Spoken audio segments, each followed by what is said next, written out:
January 2007. I wasn't expecting you. Mallory, in a Mexican caftan and combat trousers, stood, barefooted, at the door of Torchwood 4. To most people, that might have been a turn of phrase. To Mallory, this meant she was put out, disturbed by his interruption. Jack Harkness smiled at her. "Please, come in," she added, with practiced manners. "Thank you," he told her, and caught the glint of sadness in her face. She was expecting Owen. From Mallory's point of view, he had been up to see her with disturbing regularity, and had now disappeared. "You've caught me all undressed," Mallory told Jack, and he looked her up and down. "This is new," he considered. Mallory never paid heed to what she was wearing. "This is why I don't do people. Archie says he will be coming along to see me today, to ask me something." "Good old Archie," said Jack, vaguely, and the whisper of music, from the 1940s, from the dance hall that he and Toshika had got stuck in, suddenly lodged in his mind. "He and Tosh, Mallory and Owen." "Tea?" Mallory asked, like clockwork. "Yes," Jack nodded, and when she had made her way through to the kitchen, inhaled deeply, his heart racing. He had driven at breakneck speed, breaking every limit on his way from Cardiff up the M5. But then, in the end, he couldn't do it. Jack couldn't be the one to tell her. 88,888,888 you sent Archie? The incredulity in Ianto's voice was oozing out of every pore. "Archie," Jack nodded, handing a sheaf of coordinates to Toshiko. Except, Toshiko was not there anymore. It was into Ianto's hand he placed them, and could not hide that he was expecting their tech assistant rather than his former lover. They were to investigate a warehouse for unusual rift activity, and he was setting up the recce. "Why not?" He apostrophes ... Yug, said Ianto, turning away. "I need her," Jack retorted. "I need her to be Torchwood 4. "You are needing her to be Torchwood 4 a lot these days," Gwen commented, slyly. Jack gave her a look. He liked Gwen, but he had a weak spot in the form of Owen, and was hugely jealous of any female paying him attention, or worse, him giving a woman a second look. And what he had done with Mallory was more than just looking. "And she needs to be Torchwood 4, Gwen Williams," Jack chided. "We should pity those less fortunate than ourselves. Archie is the familiar face she needs, and so I got Archie. He will be the one to tell her of Owen's death at the nuclear reactor." 88,888,888 April 2010. "Where have you been, Gwen?" Jack was waiting for his rookie agent to show up to work the next morning. He had hoped she would just come in, and asked what was occurring before asking for Ianto about the coffee order. But, even as she was saying it, Jack knew the answer. "I've been to see Mallory. She has a child." Jack Gwen took a few steps towards him, questioningly, accusatorily. But this time, Jack Harkness held up a hand. "Never go there again. Leave her." "But the boy," Mallory pressed. Roddy," Jack confirmed. "Roddy?" Gwen repeated, eyes wide with concern. "He's the image of," but Jack held up a hand. "Roddy Harkness." "He's my responsibility." "Yours." Gwen recalled the boy's face. There was a good deal of Mallory in the image in her mind, but there was also a good deal of someone else. "He has my name," Jack told her, and then quickly changed the subject. "He is not responding to the 456, you say?" He knew of one child, only one other, who could end the 456, and he wasn't responding to them, either. So, Jack thought, now he knew too. He looked ...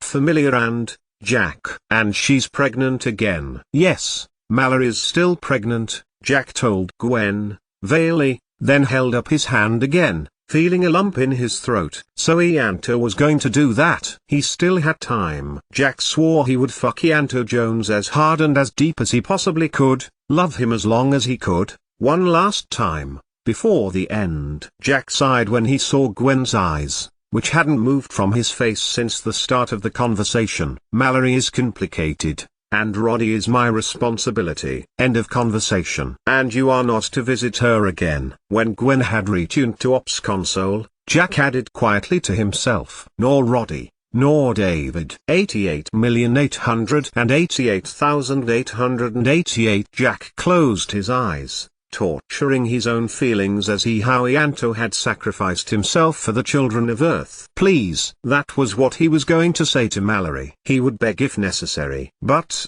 she had opened the door in polo neck sweater and pencil skirt, her grandfather's boots and tartan socks. As she welcomed Jack in, he saw that there were no flowers in the empty jars along the windowsill. Maybe it was true, maybe Tartan Archie had walked away from Torchwood too and dismantled it beyond revival. He had certainly disappeared. And, as Mallory fetched the tea, Jack's mind had cause to recall the man that called himself Billis Manger, who had access to Torchwood 4 with his handprint. That had been 4 years before, and also in the future. Jack had his answer. He knew what Mallory would say, what Archie would do, what he and Mallory had done when they had relocated Torchwood 4, what he would become once he found out from her that there was no future for them, not on Earth, at any rate. He didn't want to speak to you after the 456, and what you had to do. He lived with that in his life, that he could do nothing fast enough to save those children. Gwen's words were like acid on Jack's soul. Yet he had sacrificed his own son to end it all. One life or billions. If he could have, Jack would have stood in Anto's place in a heartbeat. Here, Jack got to his feet,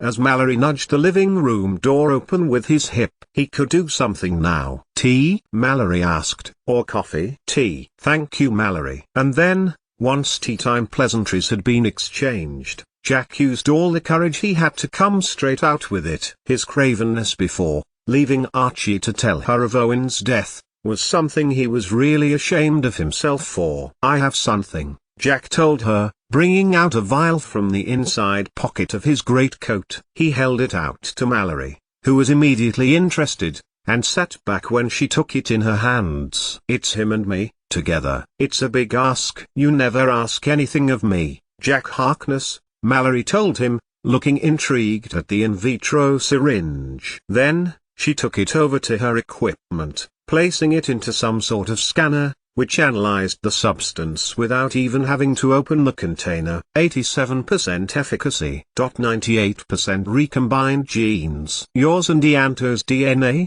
She asked, and smiled. Something for Jack. She was pleased she could do something for Jack. Thanks to you. You perfected the tech, remember? Mallory stared back. She had done so many things. Jack bent his head. It's all I have of him now. It took just a second for Mallory to cross her living room, the one which, in 8 years' time would be torn apart as a gateway to the rift. She placed one hand on Jack's shoulder and the other to his hand, pressing the genetically modified semen back into his hand. Of course I will bear yours and Anto's child, especially as you care for Roderick as if he were your very own. Jack looked up and planted a kiss on Mallory's cheek. It's time today, right? Mallory nodded. 13.5 days since my last period. 0.3 of a degree raise in my basal temperature. My areolas are slightly darker than usual. My nipples are more erect. My vaginal discharge is the right consistency. I'm slightly more attractive compared to any other time of the month. And with that unusual chat-up line, Jack Harkness took Mallory Collier into his arms,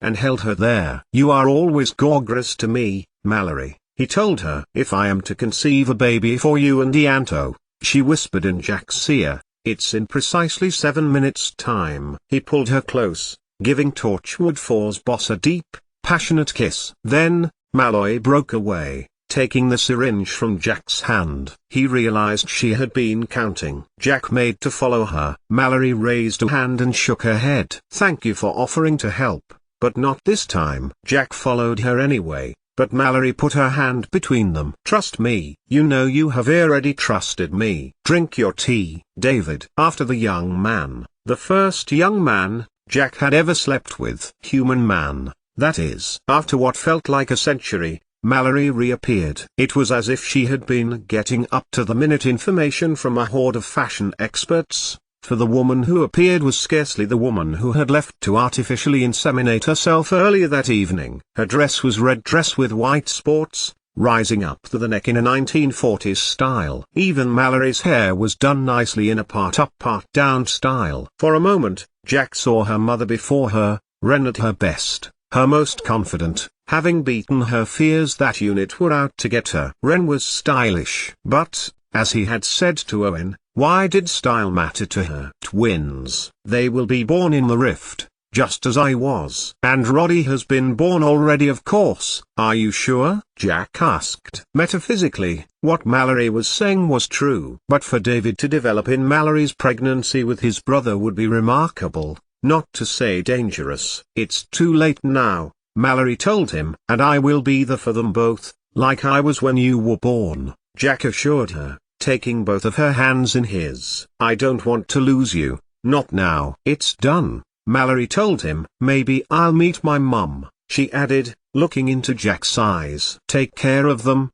Owen's boy. Yours and Yanto's. You are forgetting about the most important person, Mallory, Jack told her, and whispered by her ear, you. Then, he stood back a little, still holding her hands, and looked at her. Seriously. They will be born at different times, they can't stay together. Please call him Roderick, after my father, Mallory asked, suddenly. He's already Roderick, Jack told her. And, David. Why David? Jack asked, unable to think that she could, after everything else she could do, read his mind. The patron saint of Wales, she told him. Duascent. And there it was. The moment Archie McLeish entered the rift and spend the rest of his life looking for Mallory Collier, becoming Billis Manger, possessing anger so deep he would release the great devourer onto Jack once more. Or had. Or was in the process of. All this was the future and the past. Mallory would never be able to get back, after she had given birth. But it was the rift after all. Maybe Archie found finds happiness in the end. Then Mallory drifted over to the living room window, looking out into the garden, a place that was all her own. It had taken her and Archie a good deal of effort to move it when they moved Torchwood 4's headquarters. When she turned back to look at Jack, her eyes were filled with tears. I miss him, Jack. Owen. He made me feel wanted special loved. Jack crossed to the gramophone player, looking over the records and then slipping one onto the spindle. After a brief pause, the record clicked into play. Come here, beautiful, Jack told her, holding out a hand as a jive came on, and Mallory took it, beginning an evening that would mark a no time from which many futures would spring. He liked it here, at Torchwood 4, with Mallory, with fundamental stoicism and reliability. Jack sighed. All that was about to be lost. Except, never lost. They would have this night, one night together, one last night, where everyone they loved would be about them, in their minds. Mallory and Jack danced as if it was the last dance in the world, as if it would go on forever.